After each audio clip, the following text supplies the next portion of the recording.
Hello, नमस्कार, आदाब, सत श्री अकाल, वणक्कम, वंदे मातरम, जय हिंद दोस्तों। स्वागत है आप सभी का एक बार फिर से गॉगल गुरु ऑडियो बुक चैनल पर। आप सुन रहे हैं डकैती का शकुनी का पार्ट 7। शाम के 7 बज रहे थे। एसीपी चंपानेरकर अकेला था, सादे कपड़ों में था। उसने दरवाजा खोलकर परेरा के कमरे में प्रवेश किया और दरवाजा बंद कर दिया। परेरा आंखें बंद किए लेटा था। चंद पल तो न समझने वाली नजरों से उसे देखता रहा, फिर एकाएक चेहरे पर गुस्सा नाच उठा। तुम यहाँ? परेरा गुस्से से कह उठा। तुमने मुझे फंसाने की चेष्टा। खामोश हो जाओ, मैं तुम्हें यहाँ से निकालने आया हूँ, चंपानेरकर मुस्कुराकर धीमे स्वर में बोला। परेरा हड़बड़ाकर एकाएक खामोश हो गया, उसे देखने लगा, फिर बोला, तुम मुझे यहाँ से निकालने आए हो? हाँ, परंतु पहले तो तुम मुझे फंसाने की कोशिश। जैसा देवराज चौहान चाहता था मैंने वैसा ही किया। चंपानेरकर धीमे स्वर में कह उठा। क्या मतलब? देवराज चौहान तुम्हें अपने साथ लेना चाहता था काम में, उसके कहने पर मैंने उसकी सहायता की थी। ओह, समझा। अब देवराज चौहान ने मुझे कहा है कि तुम्हें यहाँ से निकाल लो। तुम सच में मुझे निकाल दोगे यहाँ से? परेरा कुछ शांत हुआ। हाँ, चंपानेरकर मुस्कुराया। परेरा चंपानेरकर को देखता रहा। तुमने किसी को बताया तो नहीं कि हम पहले मिले हैं? चंपानेरकर ने पूछा। नहीं, मुझे कहाँ पता था कि वो सब तुमने जानबूझकर किया कि मैं देवराज चौहान के नजदीक पहुंच सकूं। यह तो अच्छी बात है। अब तुम यहाँ से बाहर निकल, अभी चलो, मैं तुम्हें कोई दवा दे दूंगा। उससे तुम्हारा पेट खराब होगा, तकलीफ होगी, तुम चीखोगे। ऐसे में तुम्हें दूसरे कमरे में इलाज के लिए ले जाया जाएगा। वहां पर मैंने सब सेटिंग कर ली है। कैसी सेटिंग? तुम ज्यादा सवाल जवाब मत करो, जो मैं कहता हूँ वो ही करो, ठीक है? चंपानेरकर ने शांत भाव से जेब में हाथ डाला और इंजेक्शन निकाला। ये क्या है? परेरा ने पूछा। पेट खराब करने की दवा। ये जरूरी है? बहुत जरूरी है, तभी तो प्लानिंग सफल होगी। चंपानेरकर इंजेक्शन की कैप उतारता बोला। अब शाम है, इसकी दवा का असर कुछ घंटों बाद शुरू होगा। रात को तुम्हारे पेट में दर्द होगा और तुम सच में मुझे यहाँ से निकाल ले जाओगे? परेरा ने पूछा। क्यों नहीं? चंपानेरकर मुस्कुराया। इस काम का मैंने देवराज चौहान से 25 लाख लिया है। ओह। चंपानेरकर ने परेरा की कलाई पकड़ी और इंजेक्शन लगाने के लिए नस की तलाश करने लगा। देवराज चौहान और जगमोहन मुझसे मिलने आए थे, परेरा ने कहा। नस ढूंढकर उसमें इंजेक्शन की सुई डाली और चंपानेरकर इंजेक्शन लगाने लगा। अच्छा, चंपानेरकर बोला। तब तो वे अजीब सी बातें कर रहे थे। कह रहे थे कि वो देवराज चौहान और जगमोहन नहीं है जिनके साथ मैंने डकैती की। इंजेक्शन लगाकर चंपानेरकर ने निडल निकाली और सिरिंज अपनी जेब में रख ली। वो तुमसे मजाक कर रहे थे, चंपानेरकर मुस्कुराया। मजाक? परंतु देवराज चौहान ने तो रिवॉल्वर निकाल ली थी गुस्से में। उन बातों की परवाह मत करो, चंपानेरकर शांत स्वर में बोला। बाहर निकलकर इस बारे में देवराज चौहान से ही पूछना। मेरा काम तो तुम्हें आजाद कराना है, यहाँ से बाहर ले जाना है। बाहर निकलकर मैं जाऊंगा कहाँ? मुझे नहीं मालूम कि देवराज चौहान कहाँ पर। वो तुम्हें मैं बता दूंगा। मुझे मालूम है कि देवराज चौहान कहाँ पर है। ओह, शुक्रिया, तुम मुझ पर एहसान कर रहे हो मुझे यहाँ से फरार करवा कर। परेरा ने खुशी भरे स्वर में कहा। न्यूक्लियर खोजी डिवाइस के बारे में तुम्हें कोई जानकारी है कि देवराज चौहान ने उसे बेच दिया या रखा है? नहीं, इस बारे में मुझे कोई जानकारी नहीं, चंपानेरकर ने सहज स्वर में कहा। अब मैं चलता हूँ। कोई तुमसे पूछे कि मैं यहाँ क्या करने आया था तो कह सकते हो कि देवराज चौहान के बारे में पूछताछ कर रहा था कि वो कहाँ हो सकता है। मैं सब संभाल लूंगा, परेरा ने बेचैनी से कहा। क्या तुम मुझे रात में बाहर निकाल ले जाओगे? हाँ, आधी रात के बाद किसी भी वक्त तुम यहाँ से निकाल लिए जाओगे। मेरे पेट में दर्द कब होगा? तुम इस बारे में मत सोचो, जब दवा असर करेगी तो तब होगा। तुम सामान्य ढंग से अपनी रात बिताओ, चंपानेरकर ने मुस्कुराकर कहा। सिर्फ ये सोचो कि तुम यहाँ से रात में बाहर निकल जाओगे। परेरा के चेहरे पर चमक आ गई। उसने सिर हिलाया। चंपानेरकर बाहर निकल गया। पिंटो की नजरों में थे वीरेंद्र त्यागी और जगजीत। पिंटो ने उन्हें देवराज चौहान और जगमोहन से त्यागी और जगजीत बनते देखा था। कार में जब उन्होंने अपने चेहरों से मास्क उतारे थे तब तो पिंटो ये देखकर हक्का बक्का रह गया था कि जिन्हें वो देवराज चौहान और जगमोहन समझ रहा है, हकीकत में वो कोई और है। चक्कर क्या है? पिंटो की ये तो समझ में नहीं आया, परंतु वो पीछे लगा रहा दोनों के। चौबीसों घंटों की पक्की ड्यूटी दे रहा था उन पर नजर रखने की। थकान उस पर हावी होती जा रही थी, परंतु वो 5 मिनट के लिए भी त्यागी और जगजीत को नजरों से ओझल नहीं होने देना चाहता था। जो कुछ भी हुआ वो पिंटो की नजरों के सामने हुआ था। देवराज चौहान और जगमोहन बनकर इन दोनों ने डकैती की और बाद में पता चला कि हकीकत में दोनों कोई और थे। पिंटो इनके नामों से वाकिफ नहीं था कि ये त्यागी और जगजीत है। वो तो बस इन पर नजर रखे अपना ताना बाना बुन रहा था। पिंटो जान चुका था कि मामला संगीन है। इन लोगों ने न्यूक्लियर खोजी डिवाइस की डकैती की थी और इससे देश भर में हड़कंप मचा हुआ था कि अगर वो गलत हाथों में चली गई तो बहुत बड़ी तबाही पैदा हो सकती है। देश भर की पूरी सरकारी मशीनरी देवराज चौहान और जगमोहन की तलाश में लगी थी और पिंटो के सामने ये इस संगीन डकैती के अपराधी। पिंटो समझ चुका था कि चेहरे पर लगा रखे देवराज चौहान और जगमोहन की शक्ल के मास्क उतारकर ये दोनों पूरी तरह सुरक्षित हो गए हैं। कोई सोच भी नहीं सकता था कि डिवाइस इनके पास है, परंतु पिंटो जानता था कि न्यूक्लियर खोजी डिवाइस इनके पास है और ये दोनों उसकी नजरों के सामने थे। जब इनके फ्लैट को पुलिस ने घेरा तो दोनों कुछ ही दूर पर कार में मौजूद थे। कार एक तरफ खड़ी थी। 2 घंटे पहले ही फ्लैट से गठरी जैसा सामान लाकर कार में रखा था और खुद कार के साथ दूर जाकर खड़े हो गए थे।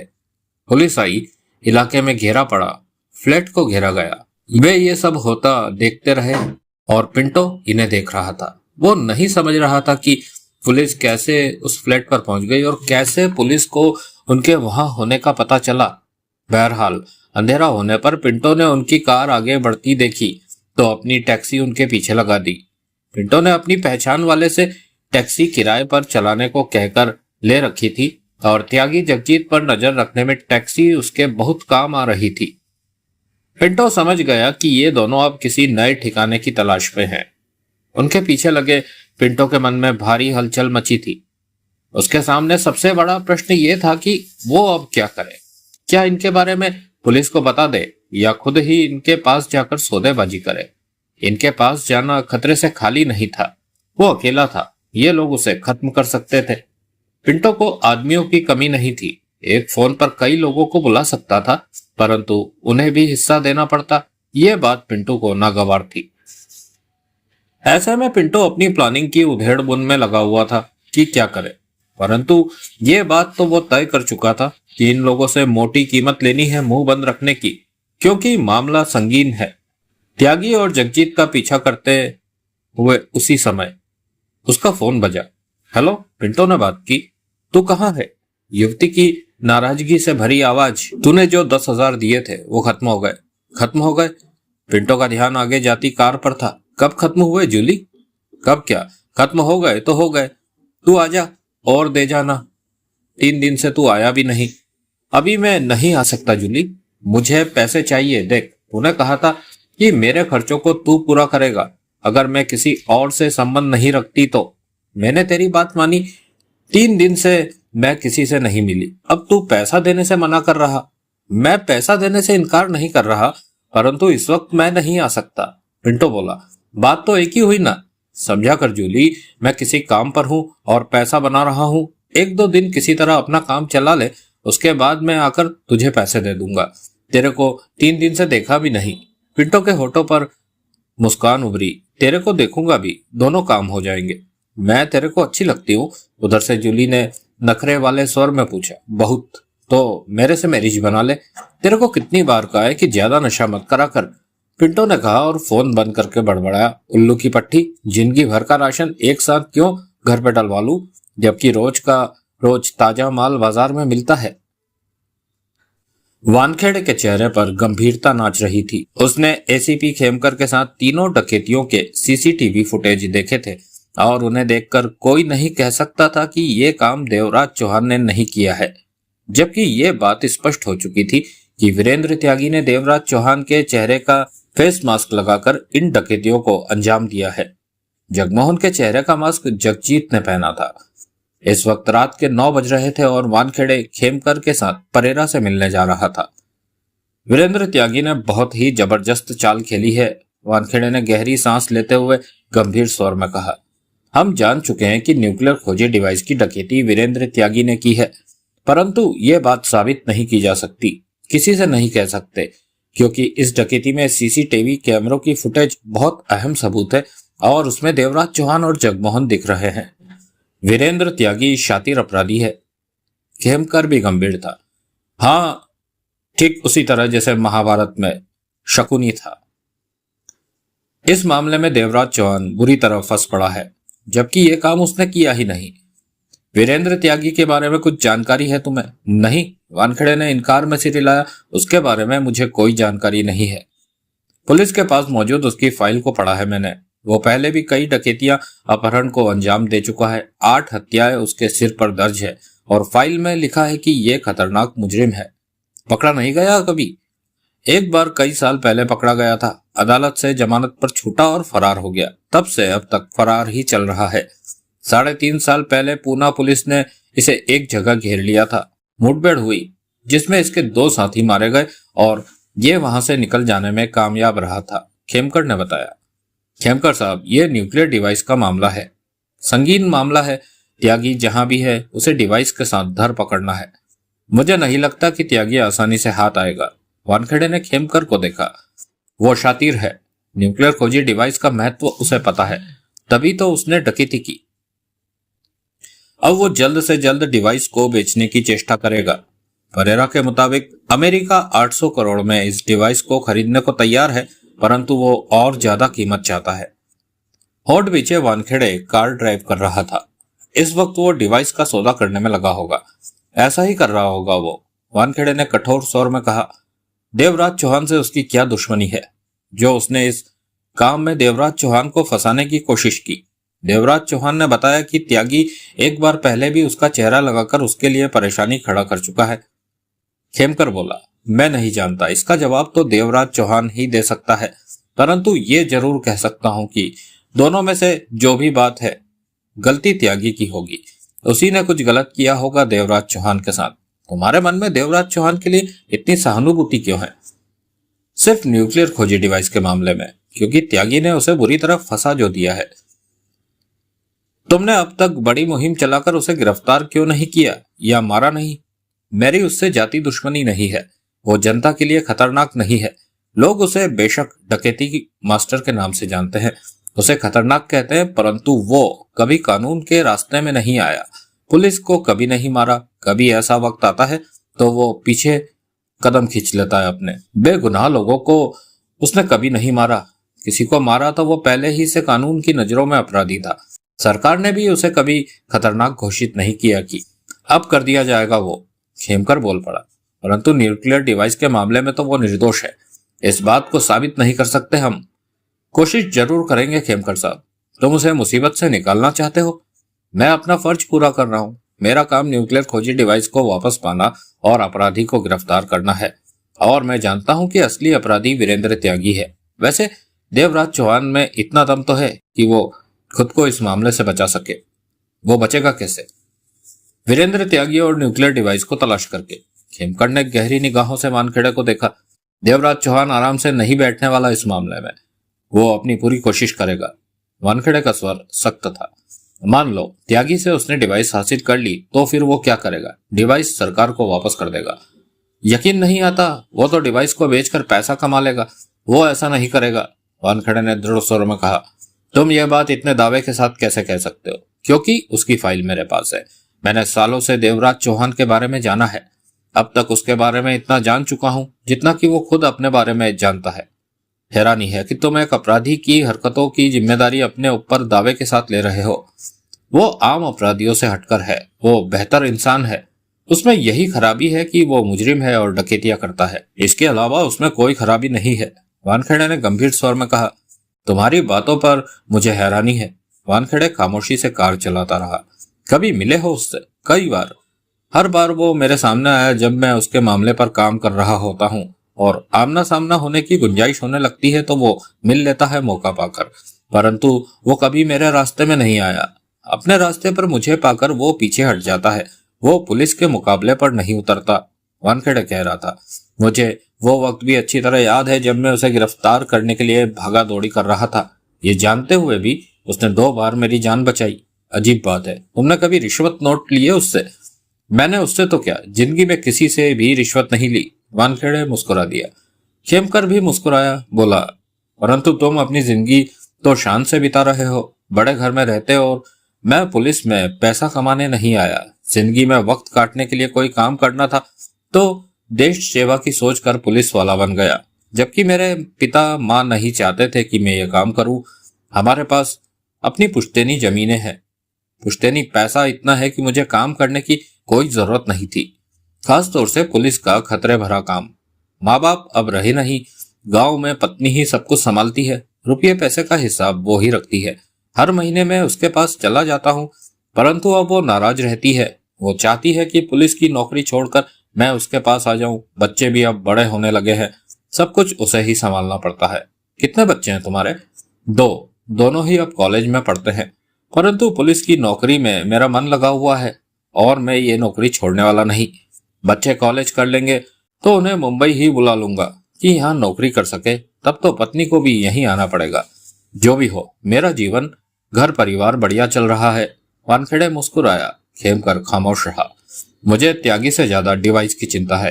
त्यागी को पकड़ने के लिए तो जिंदगी पड़ी है, परंतु डिवाइस को फौरन पाना जरूरी है। त्यागी ने उसे बेच दिया तो कहीं बड़ी तबाही ना आ जाए दुनिया पर। वानखेड़े और खेमकर परेरा से मिले। बाहर मौजूद पुलिस वालों ने खेमकर को एसीपी चंपानेरकर के शाम के आने की खबर दे दी थी। परेरा अब बेहतर हाल में आता जा रहा था, परंतु मन ही मन उसे राहत थी कि रातों रात चंपानेरकर उसे अस्पताल से फरार करवा देगा और वो देवराज चौहान के पास पहुंचकर पुलिस के हाथों से दूर हो जाएगा और देवराज चौहान से अपना पैसा लेकर जिंदगी बिताने के लिए कहीं दूर निकल जाएगा। जब से उसने चंपानेरकर से ये जाना कि देवराज चौहान उसे आजाद करा लेना चाहता था, तब से देवराज चौहान के लिए उसके मन में शिकायतें हट गई थी। परेरा ने खेमकर को देखा, वानखेड़े को देखा। अब तुम ठीक लगते हो, खेमकर ने कहा। कोर्ट में पेश करने लायक हो गए हो, उसके बाद अब यही सब तो मुझे सहना ही होगा। परेरा ने गहरी सांस लेते हुए कहा। हालांकि मन ही मन वो खुश था कि आज रात को वो वहां से निकल जाने वाला है। वानखेड़े नजरों ही नजरों में परेरा को परख रहा था। शाम को एसीपी चंपानेरकर तुम्हारे पास क्या बात करने आया? खेमकर ने पूछा। वो ही जो बात बाकी सब करने आते हैं। क्या? यही कि देवराज चौहान कहाँ है, उसे कैसे पकड़ा जाए, यही सब बातें। तुम बदले बदले से लग रहे हो, खेमकर ने होठ सिकोड़कर पूछा। मैं नहीं तो पहले जब भी तुमसे बात की तुम डरे से थे, लेकिन अब तुम काफी निश्चिंत दिख रहे हो। पुलिस कस्टडी में कोई निश्चिंत कैसे रह सकता है? मैं तो मन ही मन घबराया डरा पड़ा हूँ। तुम मुझे कोर्ट में पेश करने की कह रहे हो, फिर जेल चला जाऊंगा मैं। बहुत बड़ा जुर्म है मेरे नाम, मैं बच नहीं सकूंगा। परेरा ने मुंह लटका कर कहा। सच बताना, एसीपी चंपानेरकर से तुम्हारी क्या बात हुई? खेमकर बोला। बता तो दिया। चंपानेरकर को तुम पहले से जानते हो? नहीं तो मैंने उसे आज पहली बार देखा जब वो मेरे पास आया था। खेमकर ने वानखेड़े को देखकर कहा। इसमें कुछ बदलाव नजर आ रहा है, अब इसमें डर नहीं दिख रहा। परेरा ने वानखेड़े को देखा। तुम क्या काम करते थे इस काम के पहले? वानखेड़े ने पूछा। बता चुका हूं, फिर बता दो। ये कौन साहब है? परेरा ने खेमकर से पूछा। ये बड़े साहब हैं, खेमकर ने शांत स्वर में कहा। परेरा की नजर वानखेड़े पर थी। तो तुम पहले क्या करते थे? चोरी का धंधा करता था। किन लोगों के साथ चोरी किया करते थे? ज्यादातर अकेला ही किया करता था। फिर भी तुम्हारा कोई खास साथी तो होगा। परेरा की आंखों के सामने पिंटो का चेहरा नाच उठा। फिर उसे 10 लाख की याद आई जो पिंटो ने उससे झाड़ा था।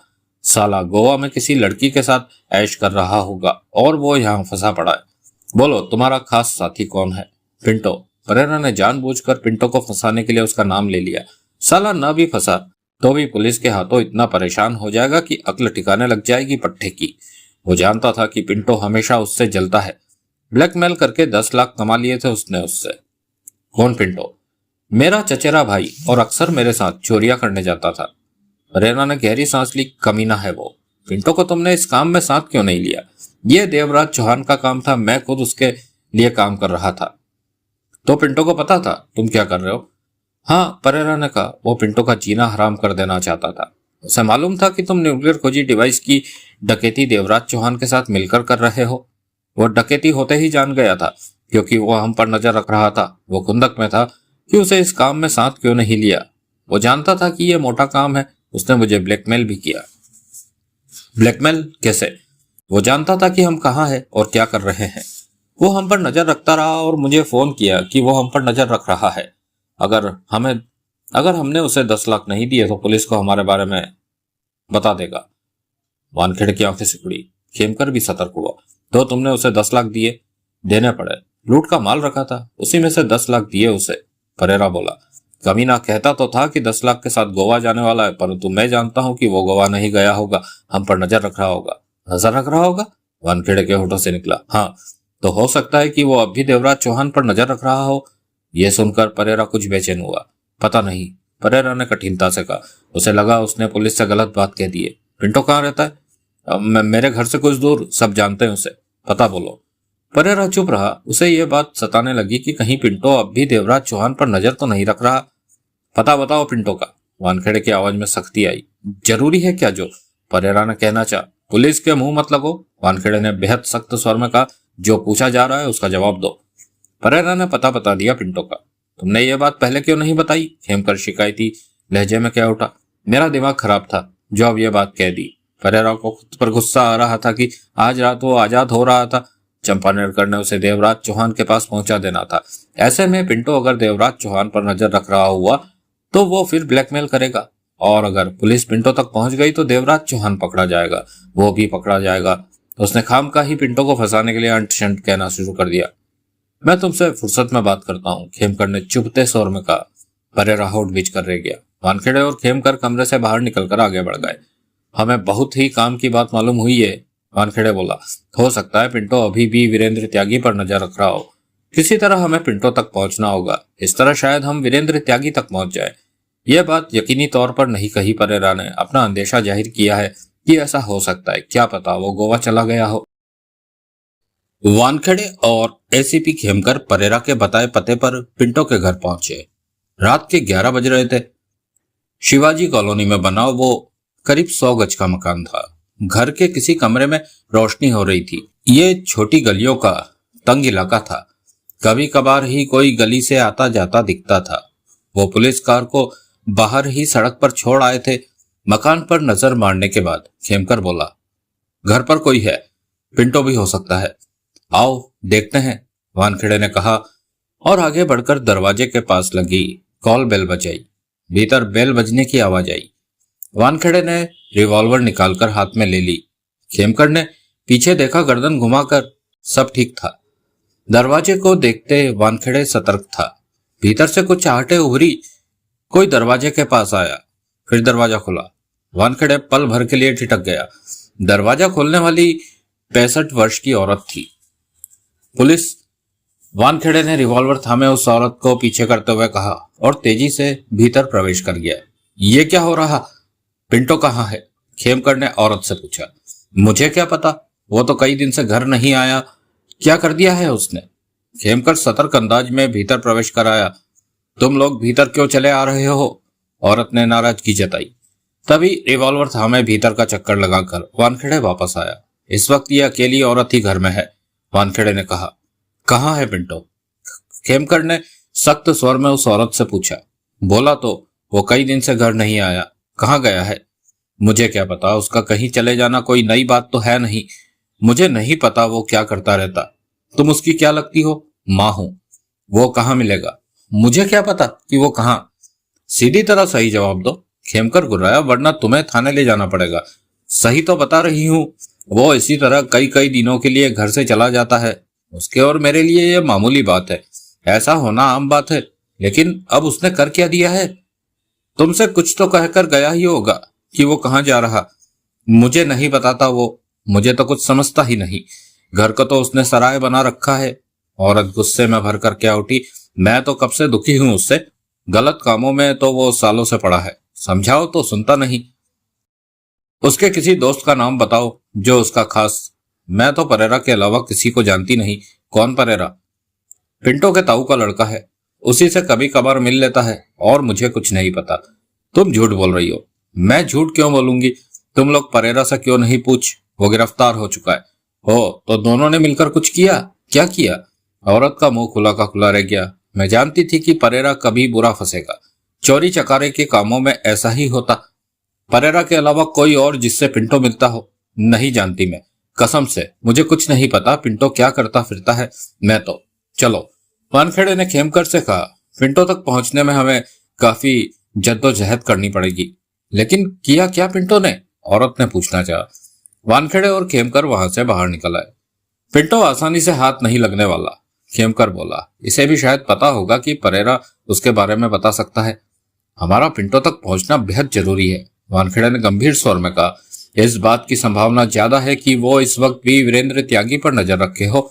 हमें वो रास्ता ढूंढना होगा जिससे पिंटो तक पहुंचा जा सके। उसका मोबाइल नंबर? खेमकर ठिठका। उसकी मां से पूछते हैं। दोनों वापस उस मकान के दरवाजे पर पहुंचे। कॉल बेल बजाई। पिंटो की मां ने दरवाजा खोला। अब क्या है? वो दोनों को देखकर क्या उठी। पिंटो का मोबाइल नंबर बताओ, खेमकर ने कहा। वो मुझे नहीं पता। ये कैसे हो सकता है कि तुम्हें?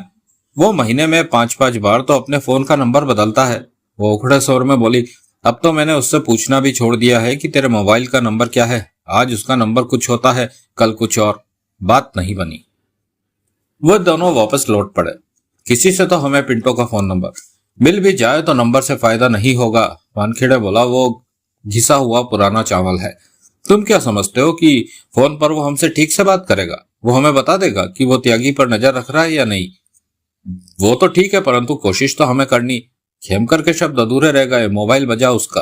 हेलो खेमकर। दूसरी तरफ से कामेश्वर बोल रहा था। उस फ्लैट से मिले उंगलियों के निशान वीरेंद्र त्यागी से मिलते हैं।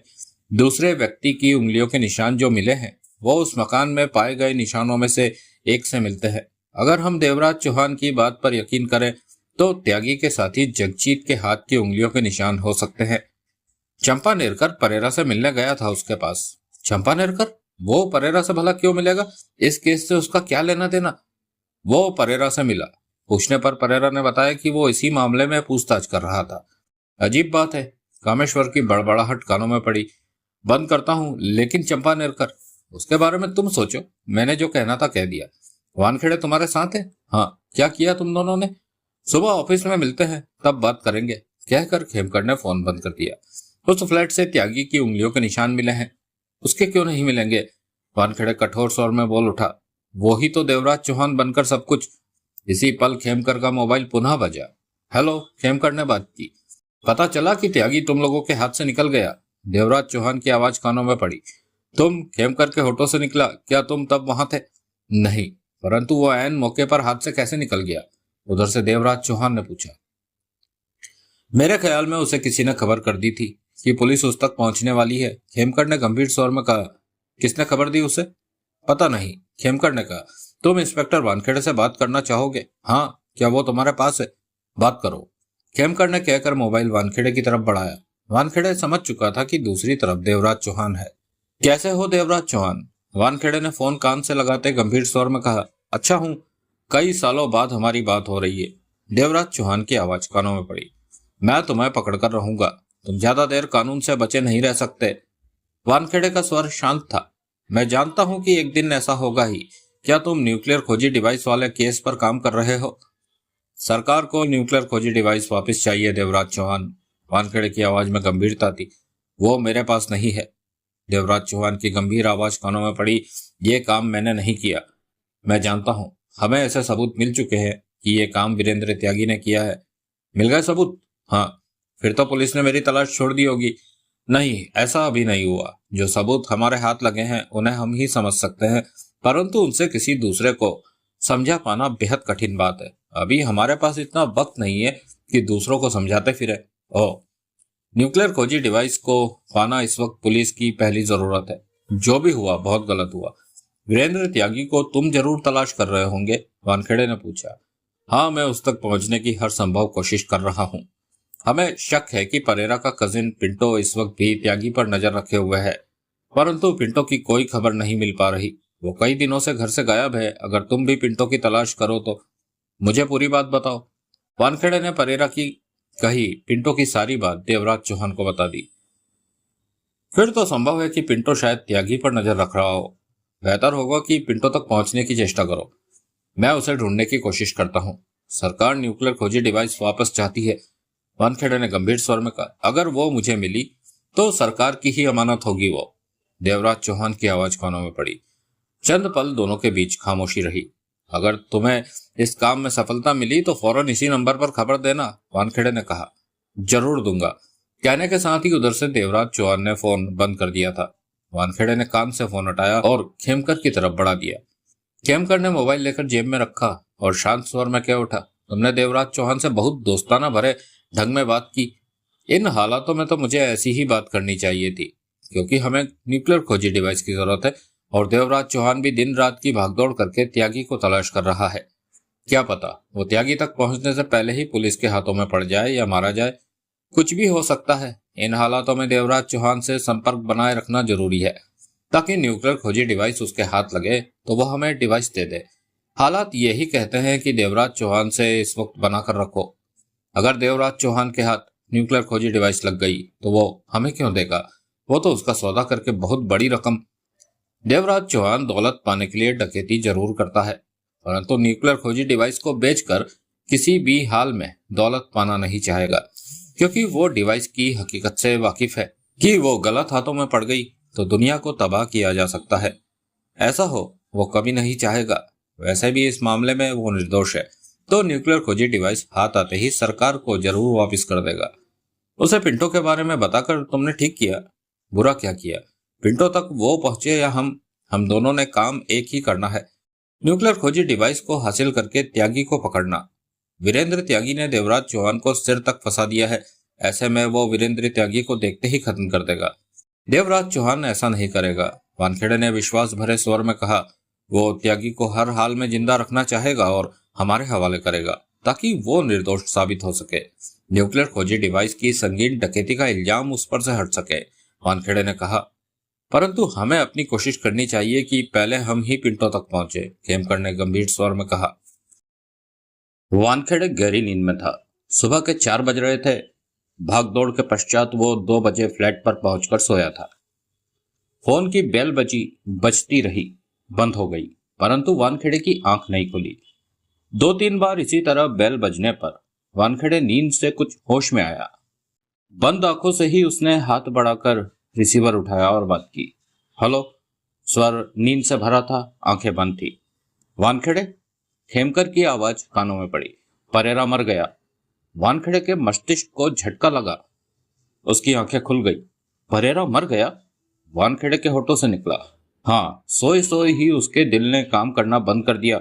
अभी अभी मुझे उसकी मौत की खबर मिली तो ये कैसे हो सकता है? इस तरह वो नहीं मर सकता। वानखेड़े का दिमाग तेजी से दौड़ रहा था। वो इसी तरह मरा है। कुछ गड़बड़ है खेमकर, कुछ तो गड़बड़ है। जो भी हो, पुलिस के हाथ खाली हो गए उसके मरते ही। परेरा का पोस्टमार्टम बढ़िया डॉक्टरों से कराना। वो इस तरह नहीं मर सकता, उसे कुछ दिया गया है। वो पुलिस के सख्त पहरे में था, उसके पास कोई बाहरी व्यक्ति नहीं पहुंच। एसीपी चंपानेरकर। वानखेड़े के होठों से निकला, चंपानेरकर। वो शाम को परेरा से मिलने आया था, जबकि परेरा से उसका कोई वास्ता नहीं था। परंतु वो तो शाम को उसने परेरा को जहर दिया हो सकता है। उसके आने के 10 घंटे बाद परेरा का हार्ट फेल हुआ है। ऐसा कौन सा जहर है जो 10 घंटों बाद अपना रंग दिखाए? ऐसे कई जहर है जो खून में मिलने के घंटों बाद असर दिखाते हैं। वो चंपानेरकर परेरा को क्यों मारना चाहेगा? मेरे ख्याल में किसी न किसी रूप में चंपानेरकर वीरेंद्र त्यागी से मिला हुआ है। शायद उसी ने त्यागी को सतर्क किया हो कि हम उसके मोबाइल की लोकेशन का पता लगाकर उसके पास पहुंच सकते हैं। तभी तो त्यागी मौके पर भाग निकला और अपना मोबाइल फोन हमें चिढ़ाने के लिए उस फ्लैट के टेबल पर छोड़ गया। उसके बाद चंपानेरकर का परेरा के पास जाना और 10 घंटों बाद परेरा का हार्ट फेल हो जाना, ये बातें चंपानेरकर को संदिग्ध बनाती है। खेमकर की आवाज नहीं आई। खेमकर? वानखेड़े बोला। हाँ, सुन रहा हूं। मेरी बातें अगर सही है तो चंपानेरकर जरूर जानता है कि त्यागी कहाँ है। चंपानेरकर ही गद्दार है।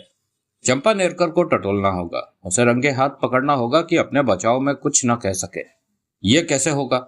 इस बारे में कुछ खास सोचना होगा, ऐसा खास कि चंपानेरकर की गद्दारी फौरन सामने आ जाए। वानखेड़े ने सोच भरे स्वर में कहा, यह बात मुझ पर छोड़ दो। सुबह 9 बजे हम पुलिस हेडक्वार्टर में मिलेंगे।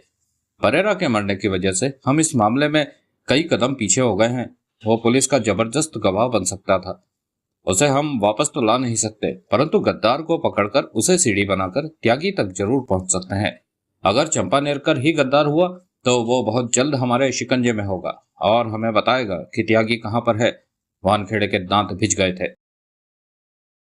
अगले दिन सुबह 8 बजे देवराज चौहान और जगमोहन तैयार होने के पश्चात चेहरे पर मेकअप करके चेहरा बदल रहे थे कि देवराज चौहान का मोबाइल बजने लगा।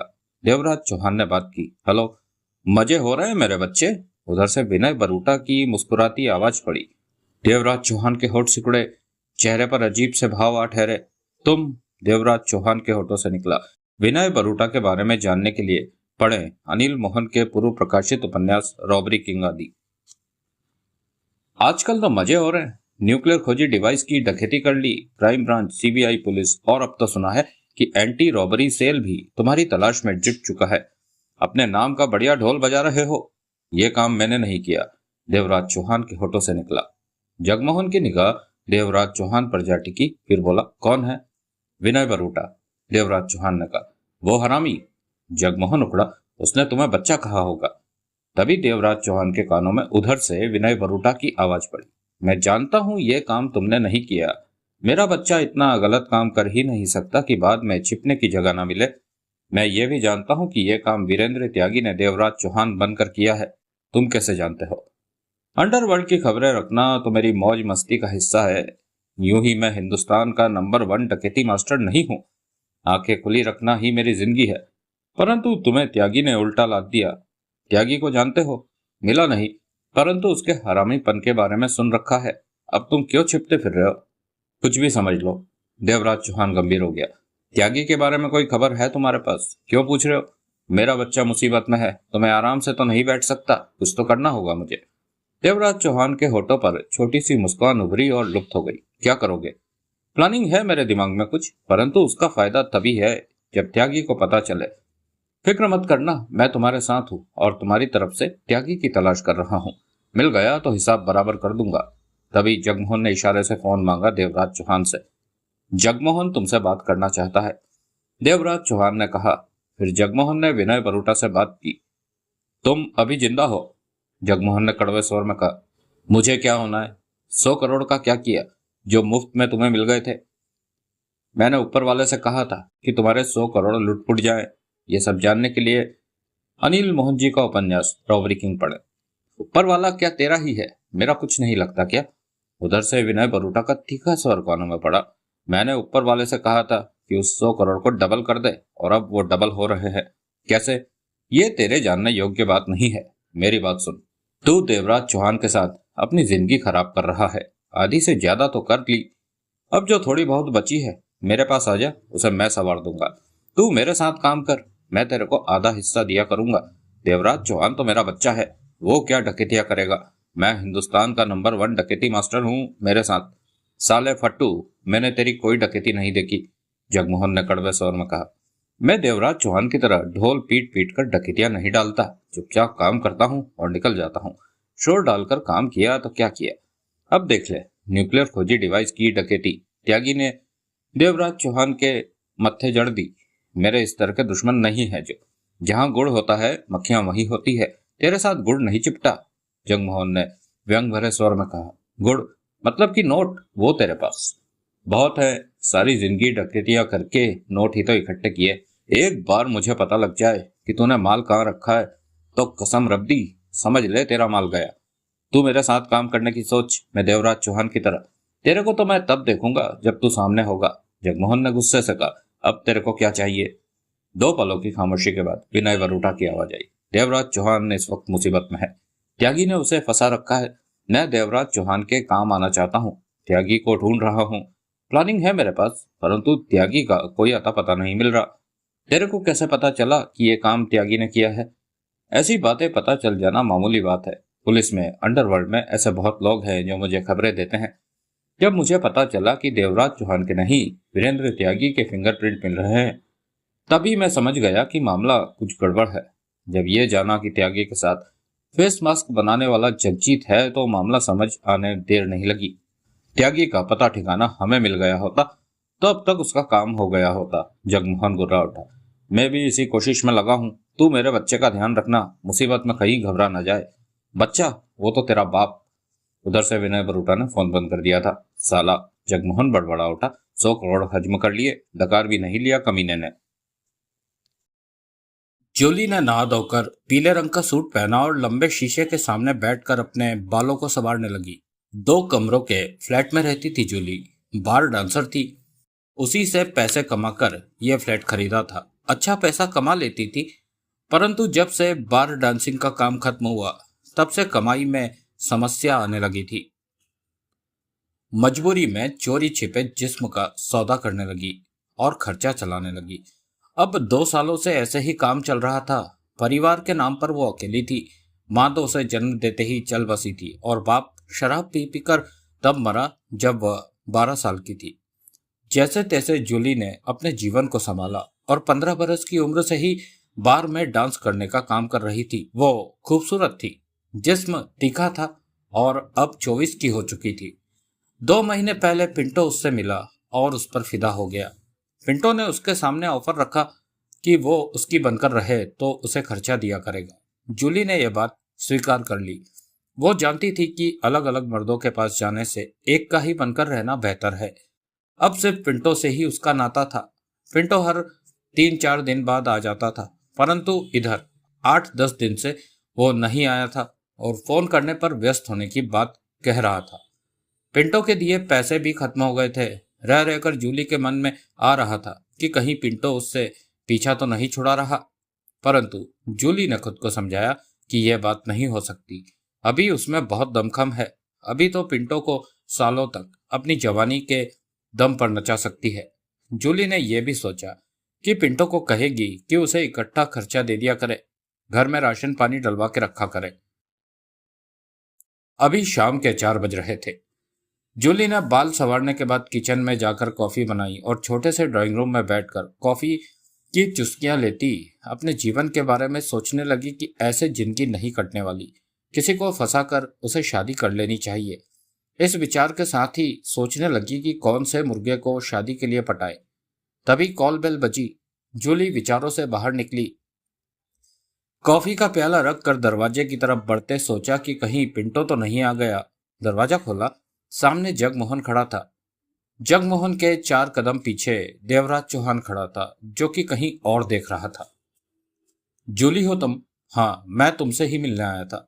जूली 2 पलों के लिए अचकचा गई, फिर बोली, मैंने पहले वाले सब काम छोड़ दिए हैं। क्यों? जगमोहन मुस्कुराया।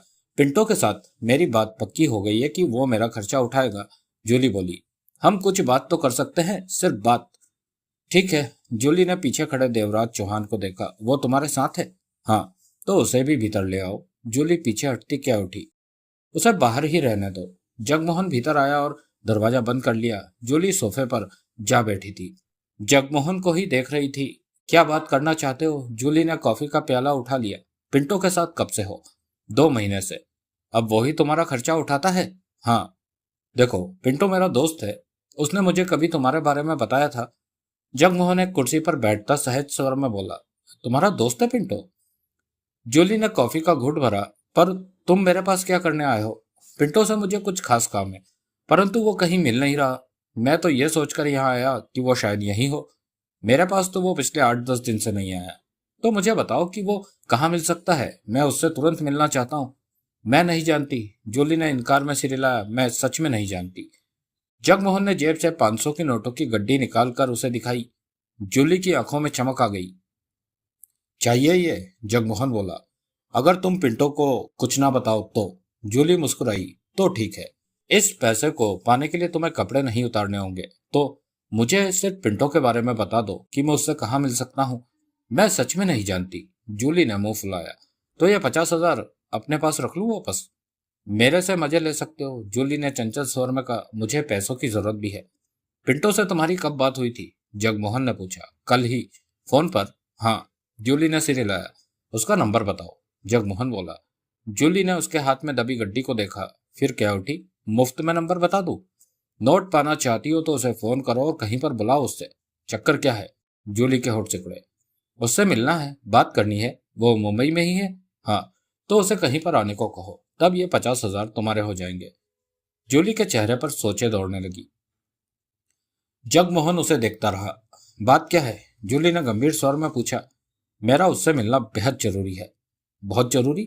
हाँ, तुम उसे कहीं बुलाओ और मैं मिल लूंगा। इस तरह 50,000 तुम्हारे हो जाएंगे। कल यही बात मैंने उससे कही थी, परंतु वो आने को राजी नहीं था। वो आने को नहीं, उसे बुलाओ मत, मिलने को कहो। वो आने को मना करता है तो तुम कहो कि तुम वहां आ जाती हो। मिलने का कोई बहाना तैयार कर लो कि उसे क्या कहोगी।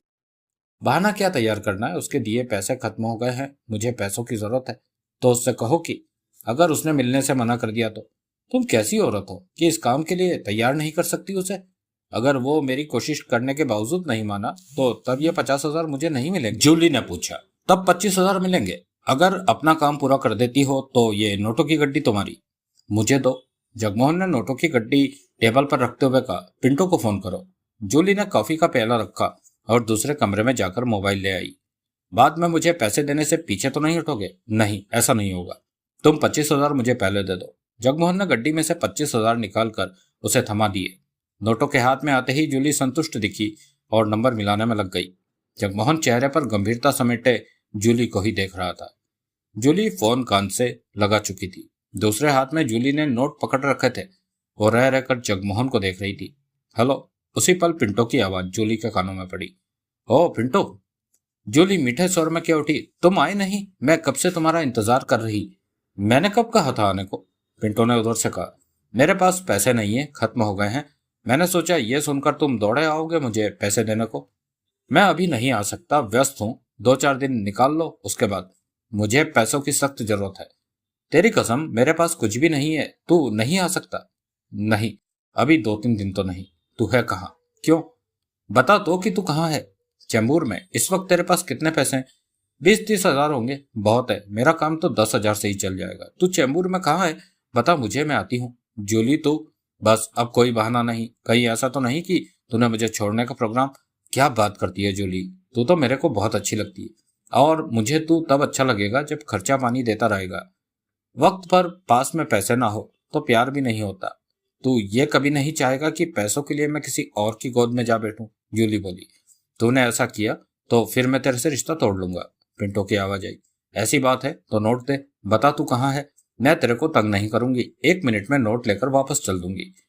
पिंटो की आवाज नहीं आई। अब बताएगा भी या नहीं? मुझे 2 घंटे बाद फोन करना। तब क्या हो जाएगा? जो कुछ अंधेरा हो जाएगा तो तब मैं तेरे से मिल सकूंगा। तू ऐसा क्या काम कर रहा है जो तेरे को जो कहा है वही कर। ठीक है, 2 घंटे बाद तेरे को फोन करूंगी। फोन ऑफ मत कर देना वरना मुझे गुस्सा आ जाएगा। कहकर जूली ने फोन बंद किया और जगमोहन को सारी बात बता दी। तो पिंटो इस वक्त चैम्बूर में कहीं है। जगमोहन होठ सिकोड़ कर क्या उठा। ठीक है, मैं अभी यही हूँ। बाहर खड़े अपने साथी को भी बुला लेता हूँ। 2 घंटे इंतजार तो करना ही है। ये पैसे मैं ले लूं? जूली ने टेबल पर पड़े बाकी के 25,000 की तरफ इशारा किया। अभी तुम इसकी हकदार नहीं बनी। जगमोहन उठा और देवराज चौहान को भीतर बुला लाया और सारी बातचीत उसे बताने लगा। जगजीत कुर्सी पर आंखें बंद किए बैठा था जबकि वीरेंद्र त्यागी टहल रहा था। ये चंबूर के इलाके का एक छोटा सा फ्लैट था और जगजीत की किसी पहचान वाले का था। कल जल्दी जल्दी में जगजीत को यहीं आना सूझा था। जिसका फ्लैट था उसे 20,000 रुपया देकर जगजीत ने कह दिया था कि 3-4 दिन के बाद ही आए और उनके बारे में किसी से कुछ न कहे। वो 20,000 लेकर चला गया था। उनकी रात बहुत शांति से बीती थी। दिन भी आराम से बीता। त्यागी बार बार डाइनिंग टेबल पर रखी डिवाइस और मशीन को थपथपाकर मुस्कुराने लगता। एकाएक जगजीत ने आंखें खोली और क्या उठा। हमें बाकी का काम निपटा देना चाहिए, तुम किस बात का इंतजार कर रहे हो? त्यागी ने ठिठक कर जगजीत को देखा, फिर बोला, मैं सोच रहा हूँ कि कुछ वक्त और बीत जाए तो मामला कुछ ढीला पड़ जाएगा। फिर पुलिस हमें तो नहीं ढूंढ रही, वो देवराज चौहान और जगमोहन को ढूंढ रही है। Crime branch, CBI, anti robbery cell, ये सब देवराज चौहान को ढूंढ रहे हैं। जगजीत ने शांत स्वर में कहा। परंतु पुलिस जान चुकी है कि इस मामले के पीछे मैं हूं। आसान नहीं है ये बात साबित करना। उनके पास तुम्हारी उंगलियों के निशानों के अतिरिक्त कोई सबूत नहीं है। तीनों डकैतियों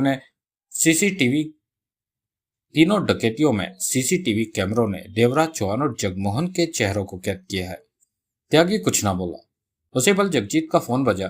हेलो। जगजीत ने बात की। मिनट भर बाद फोन बंद करता जगजीत त्यागी से क्या उठा। रात परेरा की किसी ने जान ले ली। दोपहर में पोस्टमार्टम हुआ तो उसमें पता चला कि परेरा को इंजेक्शन के जरिए धीमा जहर दिया गया है। हो, वो तो पुलिस कस्टडी में था। त्यागी के माथे पर बल पड़े। पुलिस ने ही ये काम? असंभव। त्यागी क्या उठा। पुलिस के लिए परेरा महत्वपूर्ण गवाह था। वो परेरा को नहीं मारेगी, लेकिन उसे मार दिया गया है, जहर दिया गया है उसे। त्यागी के होठ बिछ गए। मेरी मानो तो न्यूक्लियर खोजी डिवाइस का सौदा करो और नोट गिनो। जगजीत गंभीर था। सरकारी महकमा देवराज चौहान की तलाश में है और देवराज चौहान हमें ढूंढ रहा होगा। देवराज चौहान का पकड़ा जाना ठीक था, या पुलिस उसे एनकाउंटर में उड़ा देती, लेकिन ऐसा कुछ भी नहीं हुआ। जगजीत ने मोबाइल फोन त्यागी की तरफ बढ़ाया। त्यागी ने जगजीत को देखा। डिवाइस को बेचने की बात करो। अमेरिका 800 करोड़ देने को तैयार है त्यागी। 800 करोड़ कम है, वो ज्यादा देंगे। फोन लेता त्यागी क्या उठा। मेरे ख्याल में तो 800 करोड़ ही बहुत बड़ी दौलत है। अब ज्यादा मिल सकता है तो कम क्यों ले। पाकिस्तान की सरकार ने या पाकिस्तान के आतंकवादी गुटों ने डिवाइस की क्या कीमत लगाई। उनकी तरफ से अभी कोई कीमत नहीं लगी। वो कहते थे डिवाइस हासिल करके ही इस बारे में हमसे बात। तो अब तीनों पार्टियों से बात करो, जो भी ज्यादा कीमत दे उसे डिवाइस दे दो। त्यागी के चेहरे पर सोच के भाव नाचते रहे। अब क्या हुआ? जगजीत बोला। कुछ नहीं। त्यागी मोबाइल फोन से नंबर मिलाने लगा। बात करता हूं। नंबर मिलाकर त्यागी ने मोबाइल कानों से लगाया। शांत से बैठे जगजीत की निगाह वीरेंद्र त्यागी पर थी। दूसरी तरफ बैल होने लगी। फिर मर्दाना आवाज कानों में पड़ी। हेलो, मैं देवराज चौहान बोल रहा हूँ, त्यागी ने कहा। रॉबर्ट से बात करनी है। ओह, एक minute mister Devraj Chauhan. Sir Robert बेसब्री से आपके फोन का ही इंतजार कर रहे हैं। लाइन पर खामोशी छा गई। त्यागी फोन कानों से लगाए रहा। हेलो देवराज चौहान। रॉबर्ट की आवाज कानों में पड़ी। मैं तो कब से तुम्हारे फोन का इंतजार कर रहा था। मोबाइल अभी टेबल पर छोड़कर गया था। सबसे पहले मेरी बधाई स्वीकार करो कि तुम न्यूक्लियर खोजी डिवाइस पाने में सफल रहे। शुक्रिया, त्यागी ने शांत स्वर में कहा। हमें सौदेबाजी की बात कर लेनी चाहिए। हमें सब बातें हो चुकी है, अब तो हमारा मिलना ही बाकी है। देवराज चौहान। मिस्टर रॉबर्ट, मैं फिर से नई शुरुआत से बात करना चाहता हूँ, त्यागी बोला। क्या मतलब? 800 करोड़ की रकम कम है। क्या कहते हो देवराज चौहान, ये तो बहुत ज्यादा। मेरे पास 2 पार्टियां और भी है जो रकम बढ़ाकर बात कर रही है, त्यागी ने शांत स्वर में कहा। मेरे पास नायाब चीज है रॉबर्ट साहब। दुनिया की इकलौती न्यूक्लियर खोजी डिवाइस मेरे पास है। इससे न सिर्फ दुनिया भर के न्यूक्लियर हथियार व बम तलाशे जा सकते हैं, बल्कि उनको कंट्रोल भी किया जा सकता है। जिस देश के बम हो उन्हें उसी देश की धरती पर फोड़ा जा सकता है और दुनिया यही समझेगी कि न्यूक्लियर बम में विस्फोट होना लापरवाही भरा हादसा है। मैं चाहूं तो इस न्यूक्लियर खोजी डिवाइस से पूरी दुनिया का जीना हराम कर सकता हूं, परंतु मैं शांति पसंद आदमी हूं। यही वजह है कि मैं इसे बहुत ही सस्ते में बेच देना चाहता हूं। रकम बढ़ाइए मिस्टर रॉबर्ट और सोच विचार करके रखिए, मैं बाद में फोन करूंगा। तुम कितनी रकम चाहते हो? जो मुझे ज्यादा दौलत देगा सौदा उसी के साथ होगा। अभी तक तुम्हें कितनी रकम की ऑफर दी जा चुकी? मैं सिर्फ अमेरिका की बढ़ी हुई कीमत सुनना चाहता हूँ। तुम किन 2 पार्टियों की और बात कर रहे? यह मेरा बिजनेस सीक्रेट है। रकम के बारे में अभी से सोचना शुरू कर दीजिए। मुझे डर है कि कहीं न्यूक्लियर खोजी डिवाइस अमेरिका के हाथ से निकल ना जाए। त्यागी ने मुस्कुराकर कहा। देखो, तुम जल्दबाजी मत करो, मुझे थोड़ा वक्त दो कि मैं ऊपर बात कर सकूं। कल फोन करूंगा मिस्टर रॉबर्ट। कहने के साथ ही त्यागी ने फोन बंद कर दिया। क्या बोला? सोचने के लिए वक्त मांगा है उसने। बाकी बात कल होगी। कल ये मुझे 1000 करोड़ रुपए देने की बात करेगा, परंतु धीरे धीरे अमेरिका और भी रकम बढ़ाएगा। अमेरिका न्यूक्लियर खोजी डिवाइस को हाथ से नहीं जाने देगा। वैज्ञानिक नारायण दास चटानी ने सच में कमाल की चीज बनाई है। उसे इसी वजह से अपनी जान गंवानी पड़ी। बाकी दोनों पार्टियों से बात करो, जगजीत ने कहा। तुम बहुत बेसब्रे हो रहे हो। त्यागी मुस्कुराया। मैं चाहता हूं डिवाइस बेचकर हम नोट इकट्ठे करें और कहीं निकलकर आराम से जिंदगी बिताएं। ऐसा ही होगा। त्यागी पुनः मोबाइल से नंबर मिला था। क्या उठा। हमारी बाकी की जिंदगी शानदार बीतेगी। त्यागी ने फोन कान से लगा लिया। दूसरी तरफ बेल जा रही थी। फिर एक आदमी की आवाज कानों में पड़ी। कौन जनाब है? पाकिस्तान से बोल रहे हैं? त्यागी ने कहा। हाँ जनाब, काले खां से बात कराइए। मैं हिंदुस्तान से देवराज चौहान बोल रहा हूँ, त्यागी ने शांत स्वर में कहा। देवराज चौहान? वो जानते हैं मुझे, पहले भी मेरी बात हो चुकी है और वो इस वक्त जरूर मेरे फोन का इंतजार कर रहे होंगे। जरा रुकिए जनाब। फिर लाइन पर खामोशी छा गई। तभी काले खां की हाफती सी आवाज कानों में पड़ी। देवराज चौहान, कैसा है काले खां साहब? त्यागी मुस्कुरा पड़ा। तुमने तो कमाल कर दिया भाई। न्यूक्लियर खोजी डिवाइस तुमने सच में पाली। वो तो मुझे पहले ही पता था कि मैं पाके रहूंगा। मुझे बेहद खुशी हो रही है। ये बताओ कि हम उसका सौदा कैसे करें? अमेरिका वालों से बात हुई, वो बहुत कम रकम लगा रहे हैं डिवाइस की। त्यागी बोला। अच्छा, कितनी लगा रहे हैं? 1000 करोड़ रुपए, जबकि मैंने तो सोचा था कि रकम इससे कहीं ज्यादा होगी। काले खां की आवाज नहीं आई। त्यागी के होठों के बीच मुस्कान ठहरी हुई थी। जगजीत मुंह खोले त्यागी को देखने लगा था। आप लाइन पर ही हैं काले साहब? जी हाँ जी हाँ, मैं आपकी बात ही सोच रहा था कि आप कितने में सौदा करना चाहते हैं। 1,000 करोड़ से ऊपर की बात कीजिए। वैसे अमेरिका वाले भी रकम बढ़ाने के बारे में सोच रहे हैं। मुझे अपना फोन नंबर दो, मैं 1 घंटे में तुम्हें फोन करता हूँ। त्यागी ने जगजीत वाला ही नंबर उसे दे दिया। न्यूक्लियर खोजी डिवाइस एक ही पीस है दुनिया में। अगर ये पाकिस्तान के हाथ लग गई तो मिनटों में हिंदुस्तान का सफाया किया जा सकता है। तुम्हारे मुंह में घी शक्कर। परंतु यह तभी हो सकता है जब इसकी सबसे ज्यादा कीमत लगाने का हौसला रखो। पाकिस्तान का ही एक आतंकी गुट इसे खरीद लेना चाहता है, उससे भी मेरी बात चल रही है। देवराज चौहान, तुम न्यूक्लियर खोजी डिवाइस बेचने की जल्दी मत करना, हमें कीमत लगाने का पूरा मौका देना। वो ही दे रहा हूं मैं तुम्हें, 1 घंटे में फोन करता हूं। मैं इंतजार करता हूं, त्यागी ने कहा और फोन बंद कर दिया। जगजीत का खुला मुंह हिला। कितनी कीमत लगा रहा है पाकिस्तान? 1 घंटे बाद बताएगा। त्यागी हंसा। हर कोई इस डिवाइस को पा लेना चाहता है। मतलब कि यह डिवाइस हमारे लिए जैकपॉट है? जगजीत ने पहलू बदला। पक्का, जैकपॉट से भी बड़ी कीमत रखती है डिवाइस। त्यागी कुर्सी पर बैठता पुनः नंबर मिलाने लगा। किसे? पाकिस्तान के आतंकी गुट के चीफ को। तुमने ये काम करने से पहले ही सबसे बात कर रखी है? यह जरूरी था। इन सबसे बातचीत शुरू करने में मुझे बहुत मेहनत करनी पड़ी थी। त्यागी ने फोन कान से लगाया। दूसरी तरफ बेल जा रही थी। मेरी मानो तो जहां से भी ज्यादा रकम मिलती दिखे निपटारा करके हाथ झाड़ लो। देरी मत करो। नोटों को गिनने संभालने में भी सिर खपाना पड़ेगा। पैसा आते ही हमारी मुश्किलें बढ़ जाएंगी। तभी त्यागी के कानों में हेलो की आवाज पड़ी। त्यागी ने जफर उतला की आवाज को पहचाना और मुस्कुरा कर बोला, कैसे हैं जफर साहब? कौन हो तुम? नहीं पहचाना? नहीं, हिंदुस्तान से देवराज चौहान बोल रहा। पहचाना पहचाना। बीच में ही जफर उतला बात काटकर तेज स्वर में कह उठा, डकैती मास्टर देवराज चौहान, वाह! तुमने तो न्यूक्लियर खोजी डिवाइस की डकैती कर ली। तुमने बड़ा कारनामा करके दिखा दिया। तुमने कहा था कि न्यूक्लियर खोजी डिवाइस को हासिल करने के बाद फोन करना। हाँ, मैं चाहता था कि डिवाइस तुम्हारे हाथ में आ जाए तो तब सौदेबाजी का मजा आएगा। खाली खाली बात करने का क्या फायदा? वैसे वो डिवाइस ठीक से काम करती है ना?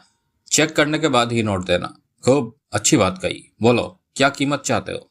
अमेरिका और पाकिस्तान की सरकारों से भी बात चल रही है, इसलिए कीमत तुम ही लगाओ। शुरुआत तुम करो। 1,000 करोड़। तो तुम 1,000 करोड़ से ऊपर चाहते हो? हाँ, ये मत भूलो कि डिवाइस हाथ में आते ही तुम दुनिया के ऐसे इंसान बन जाओगे जिससे सब डरेंगे। तुम आसानी से तब पाकिस्तान के राष्ट्रपति बन सकते हो। अमेरिका तुमसे झगड़ा करने की हिम्मत नहीं रखेगा तब। सब जानता हूं मैंने सोच रखा है कि तब मैं इससे भी बड़े काम करूंगा। कीमत बोलो। तुम इस वक्त किस देश में हो? हिंदुस्तान में, मुंबई में। अब कीमत बोलो। तुम्हें रात को फोन करता हूं, सऊदी अरब से बात कर लूं? नोट तो वहीं से आने हैं। मुझे तुम्हारे फोन का इंतजार रहेगा, कहकर त्यागी ने फोन बंद कर दिया। जगजीत फौरन क्या उठा। यह भी बाद में फोन करने को कहता है? सऊदी अरब से बात करना चाहता है, कहता है नोट वहीं से आने वाले हैं। त्यागी ने मुस्कुरा कर कहा, मेरी बात को भूलना मत त्यागी। जहां भी सेटिंग हो फटाफट सौदा करके नोट गिन लेना। त्यागी ने अपना सोच में डूबा चेहरा उठाया। नोट आ जाने के बाद भी हम व्यस्त रहेंगे आगे की जिंदगी बनाने के लिए। तेरा क्या ख्याल है कि नोट आ जाने के बाद हम इकट्ठे रहेंगे? त्यागी ने पूछा। इकट्ठे नहीं रहना है हमें, अपने अपने रास्ते पर चल देना है। तेरी अपनी जिंदगी, मेरी अपनी जिंदगी, परंतु बीच बीच में हम मिलते रहा करेंगे। जगजीत मुस्कुरा कर बोला, मैं भी यही कहना चाहता था। त्यागी ने कहा, जैसे हम पहले अलग अलग रहते आए हैं वैसे ही अब रहेंगे और जरूरत पड़ने पर मिल लिया करेंगे। वैसे तू आने वाली दौलत में से कितना लेने की सोच रहा है? जो तेरी इच्छा हो दे देना। मैं इस बारे में सोचना भी नहीं चाहता, क्योंकि ये इतनी बड़ी दौलत का मामला है कि मुझे कम से कम दौलत भी देगा तो वो भी मेरे लिए ज्यादा होगी। जगजीत पुनः मुस्कुराया। तेरे को जो लेना हो ले लेना, तू मेरा खास यार है। त्यागी अपनेपन से कह उठा। बस एक ही बात मन में आती है कि देवराज चौहान मेरी तलाश में लगा होगा। वो ज्यादा देर आजाद नहीं रहने वाला। जल्दी ही वो मारा जाएगा या कानून उसे पकड़ लेगा। त्यागी ने लापरवाही से कहा, कई दिन हो गए अभी तक वो सलामत है। देवराज चौहान को भूल जा, उसे तो अपनी जान के लाले पड़े होंगे। वो और जगमोहन तो इस वक्त भागे फिर रहे होंगे कि कैसे बचा जाए। उनके मारे जाने की या पकड़े जाने की खबर कभी भी मिल सकती है। साला पछता रहा होगा उस वक्त को जब मेरे से उसने पंगा लिया था। कमीना अब कुत्ते की तरह दुम दबाकर भागता फिर रहा होगा। त्यागी कहर भरे स्वर में कह उठा। गुजरात के सूरत शहर की जवाहर कॉलोनी। विनय बरूटा के कहने पर कार एक गली के बाहर ही रुक गई। कार में 3 लोग और भी थे। तुम तीनों कार में ही रहो, मैं अभी आता हूं, कहकर विनय बरूटा कार से निकला और गली में बढ़ गया। गली में और लोग भी आ जा रहे थे। दोपहर के 3 बज रहे थे इस वक्त। विनय बरूटा मकानों के बाहर लिखे नंबरों को पढ़ते जा रहा था। फिर 380 नंबर, 390 नंबर मकान के सामने फिर 300 नंबर मकान के सामने रुक गया। सामने का छोटा सा लोहे का गेट बंद था। उसके पीछे मकान का दरवाजा भी बंद था। विनय बरूटा ने गेट खोला और दरवाजे के पास पहुंचकर कॉल बेल बजा दी। भीतर कहीं बेल बजने की आवाज आई। विनय बरूटा दरवाजा खुलने का इंतजार करने लगा। भीतर से बच्चों की आवाजें आई। दरवाजा खुला। 40 वर्ष की औरत ने दरवाजा खोला था। साथ में 2 बच्चे थे।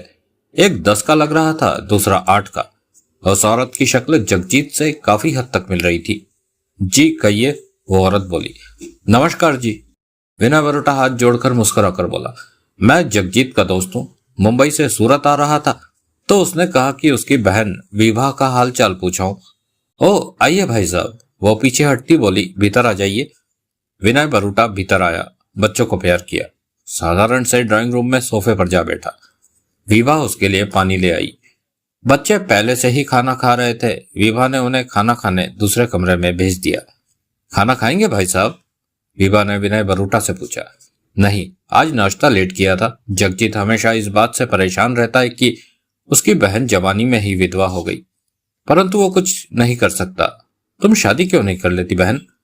बच्चे बड़े हो रहे हैं, उन्हें ही पढ़ा लिखा कर बड़ा आदमी बनाना है। शादी के लिए मेरे पास वक्त नहीं बचा। जगजीत का इतना सहारा ही मेरे लिए काफी है कि वो मुझे खर्चे के पैसे देता रहता है। बाकी की जिंदगी कट ही रही है। ये बात भी ठीक है, विनय बरूटा बोला। आपको पता है कि जगजीत का मोबाइल नंबर बदल गया है? बदल गया है? किस नंबर पर आप जगजीत से बात करती है? विभा ने मोबाइल फोन का नंबर सहज अंदाज में बता दिया। जगजीत का नंबर ही तो जानना चाहता था विनय बरूटा। मोबाइल नंबर अपने दिमाग में सुरक्षित करने के बाद बोला, जाते वक्त मैं आपको जगजीत का नया नंबर दे जाऊंगा। मैं चाय बना लाती हूँ आपके लिए। कहने के साथ ही वो उठकर किचन में चली गई। विनय बरूटा ने मोबाइल निकाला और गली के बाहर कार में बैठे तीनों में से एक का नंबर मिलाया। हेलो, उधर से आवाज आई। तुम तीनों 300 नंबर मकान में आ जाओ। कार गली के भीतर ही ले आओ। एक औरत और 2 बच्चों को ले जाना है। विनय बरूटा का स्वर गंभीर था, चेहरे पर भी गंभीरता नाच रही थी। ठीक है। बरूटा ने मोबाइल जेब में रख लिया। विभा चाय बनाकर ले आई और बोली, जगजीत कैसा है? अच्छा है, विनय बरूटा ने कहा। सच बात तो यह है कि उसने मुझे किसी काम के लिए ही आपके पास भेजा है। उसे किसी से खतरा है और उसे डर है कि जिससे खतरा है वो तुम्हें भी नुकसान पहुंचा सकता है। ओह, उसने मुझे भेजा है कि कुछ दिनों के लिए तुम्हें और बच्चों को कहीं सुरक्षित जगह पर रख दूं। विभा ने विनय बरूटा को देखा, फिर बोली, ऐसी बात थी तो जगजीत मुझे फोन कर देता तो मैं खुद ही बच्चों को लेकर अपनी सहेली के घर चली जाती। ये मैं नहीं जानता। उसने मुझे यहाँ भेजा है कि तुम्हें सुरक्षित जगह पर। मुझे जगजीत का नया फोन नंबर दो, मैं उससे बात करती हूँ। बात आप कर लेना, परंतु बच्चों को लेकर पहले यहाँ से। पहले मैं बात करूंगी, विभा दृढ़ स्वर में बोली। विनय बरूटा मुस्कुराया, फिर क्या उठा। ठीक है, अभी आपकी बात जगजीत से करा देता हूँ। तभी कॉल बेल बजी। विभा फौरन खड़ी हुई तो विनय बरूटा क्या उठा। मेरे 3 आदमी होंगे, उन्हें भीतर ले आओ। क्या मतलब? विभा के चेहरे पर शक उभरा। वो तुम्हें और बच्चों को सुरक्षित जगह ले जाएंगे। मैंने कहा ना कि जगजीत से बात किए बिना मैं आपकी बात पर यकीन नहीं कर सकती। मैं अभी जगजीत से आपकी बात कराता हूँ। पहले मेरे आदमियों के लिए दरवाजा खोल दीजिए। ना चाहते हुए भी विभा आगे बढ़ी और दरवाजा खोल दिया। वे तीनों आदमी भीतर आ गए। दरवाजा बंद कर दो, बरूटा बोला। एक ने दरवाजा बंद कर दिया। विभा हचकचाई। विनय बरूटा ने रिवॉल्वर निकालकर विभा को दिखाई। विभा घबरा उठी। जरा भी चिंता ना करें, समझदारी से काम लो। जैसे तुम जगजीत की बहन वैसे ही मेरी बहन हो। विनय बरूटा ने शांत और गंभीर स्वर में कहा, मुझे जगजीत से कुछ काम है, इसलिए कुछ दिन तुम्हें और तुम्हारे बच्चों को मेरे आदमियों की कैद में रहना होगा। सिर्फ कुछ दिनों के लिए। कैद में तुम्हें पूरी इज्जत दी जाएगी, लेकिन बात क्या, तुम्हारे जानने योग्य कुछ भी नहीं है। अपने बच्चों के साथ चलने की तैयारी करो। मेरे ख्याल में 5-7 दिन की बात रहेगी। उसके बाद तुम फिर वापस अपने घर पहुंच जाओगी। विनय बरूटा ने कहकर सोफा छोड़ा और खड़े होकर रिवॉल्वर जेब में रखते अपने आदमियों से कहा, यह मेरी बहन है। कैद में इसे पूरी इज्जत मिले, कोई बदतमीजी ना हो। आप निश्चिंत रहिए बरूटा साहब, एक ने कहा। तभी दूसरा व्यक्ति कह उठा, वो आपने कहा था कि हमें साथ लेकर बहुत बड़ी डकैती करेंगे। करूंगा, परंतु अभी उसका वक्त नहीं आया। इस मामले से तो फुर्सत पा लूं। आपने हमें बताया नहीं कि इस औरत का मामला क्या। इस बारे में तुम लोगों को जानने की जरूरत भी नहीं है। जो कहता जाऊं वो करते जाओ। विभा अभी तक घबराई सी हक्की बक्की खड़ी थी। वो क्या उठी, आपका नाम क्या है? मेरे नाम को जानने की तुम्हें जरूरत नहीं है, तैयार हो जाओ, तुम्हें 10 मिनट में अपने दोनों बच्चों को लेकर मेरे इन आदमियों के साथ जाना है। अगर तुम्हें चलने में ऐतराज है तो ये लोग जबरदस्ती मैं चलूंगी, मेरे बच्चों को कोई तकलीफ ना देना। विभा सूखे ओठों पर जीभ फेरते कह उठी, यकीन करो, तुम्हें लगेगा ही नहीं कि तुम कैद में हो, वहां तुम्हें हर आराम मिलेगा। इसके साथ ही विनय बरूटा अपने लोगों से विदा लेकर बाहर निकलता चला गया। विनय बरूटा गली से बाहर निकला और सड़क के किनारे किनारे पैदल ही आगे बढ़ते हुए उसने मोबाइल निकाला और विभा का बताया जगजीत का नंबर मिलाकर फोन कान से लगा लिया। दूसरी तरफ बेल जाने लगी, बेल जाती रही, फिर उसके कानों में जगजीत की आवाज पड़ी, हेलो, मैं देवराज चौहान से बात कर रहा हूं। पल भर की खामोशी के बाद जगजीत की आवाज पुनः कानों में पड़ी, कौन हो तुम? विनय बरूटा, हिंदुस्तान का नामी डकैती मास्टर। हिंदुस्तान का नामी डकैती मास्टर तो देवराज चौहान है। जगजीत का सतर्क स्वर आया इस बार। नंबर 1 डकैती मास्टर मैं हूं, देवराज चौहान नहीं है। क्योंकि देवराज चौहान कानून खबरी चैनल की नजरों में आ गया तो उसके नाम का डंका ज्यादा बजता है। हकीकत में मैं उससे बड़ा डकैती मास्टर हूं। विनय बरूटा नाम बताया तुमने? हाँ, परंतु तुम कौन हो? जगमोहन, देवराज चौहान का आदमी। जबकि विनय बरूटा जानता था कि यह आवाज जगमोहन की नहीं है। तुम्हें यह फोन नंबर कहां से मिला? अपनी जरूरत की हर चीज तलाश कर लेना मेरे लिए मामूली बात है। देवराज चौहान से मेरी बात कराओ। काम क्या है? पहले मैं तुम्हें बताऊं, फिर देवराज चौहान को बताऊं। ये नहीं होगा मुझसे। तुम देवराज चौहान से बाद में पूछ लेना कि मैंने उससे क्या कहा। जल्दी करो जगमोहन साहब, अब बातें बहुत हो चुकी।